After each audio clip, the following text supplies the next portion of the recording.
Pernah kepikiran nggak gimana caranya pemerintah Singapura itu bisa bikin warganya kaya raya?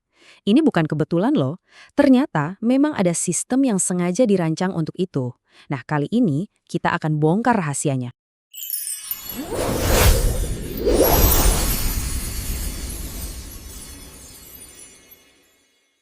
Oke, kita langsung aja ke angkanya biar kebayang.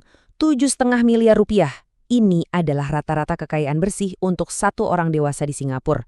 Serius? Bukan salah ketik, ini angka beneran.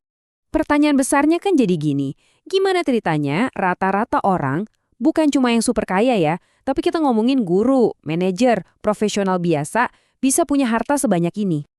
Oke, untuk menjawab itu semua, yuk kita selami lebih dalam misteri di balik kekayaan Singapura ini.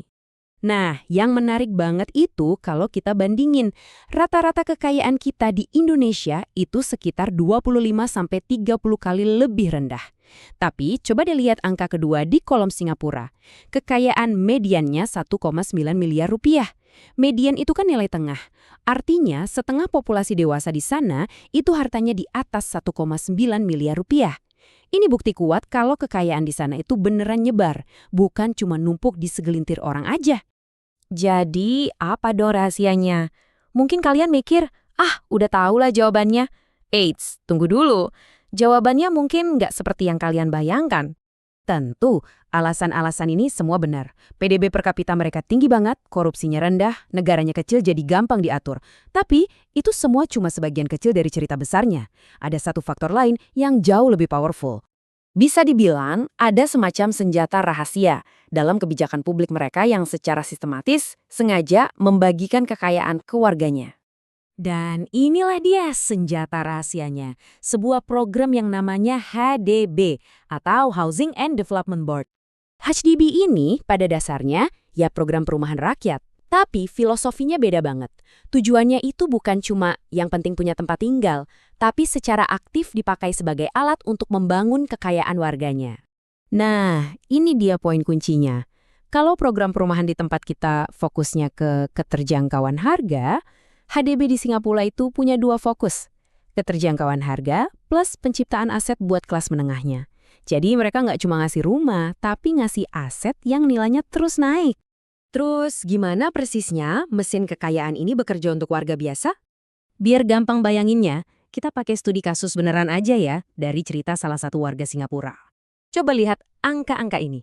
Ada seorang teman beli apartemen HDB tahun 2016, harganya $350.000 Singapura. Sekarang nilai pasarnya udah $850.000. Artinya apa? Dalam beberapa tahun aja dia dapat untung $500.000.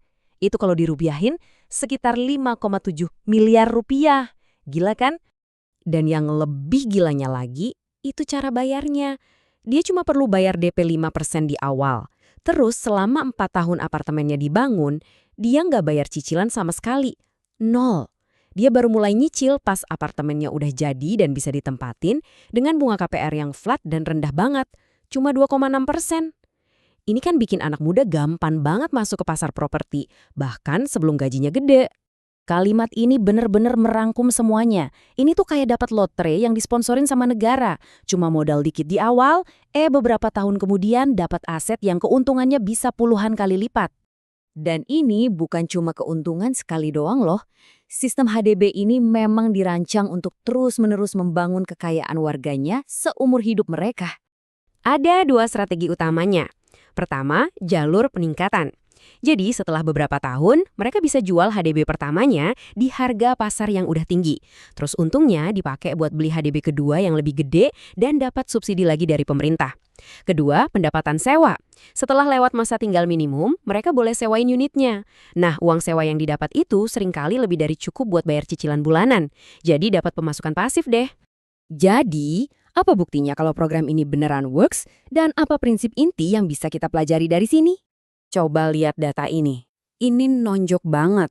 Buat 20% penduduk berpenghasilan paling rendah di Singapura, 93% dari total kekayaan mereka itu datangnya dari program pemerintah, yaitu Property HDB dan CPF atau dana pensiunnya. Ini bukti yang nggak bisa dibantah.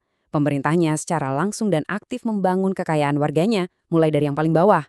Nah, ini dia kesimpulan utamanya. Filosofi di balik HDB itu bukan soal bantuan sosial atau amal. Ini adalah strategi investasi negara ke warganya sendiri, tujuannya untuk membangun kelas menengah yang mapan dan stabil secara finansial. Ini akhirnya ninggalin kita dengan satu pertanyaan penting. Coba bayangin, kalau prinsip yang sama diterapin di Indonesia, sebuah sistem yang tujuannya bukan cuma ngasih rumah, tapi ngasih kesempatan buat jutaan keluarga untuk membangun aset dan kekayaan dari generasi ke generasi. Kira-kira bisa nggak ya itu jadi kunci buat masa depan kita yang lebih sejahtera?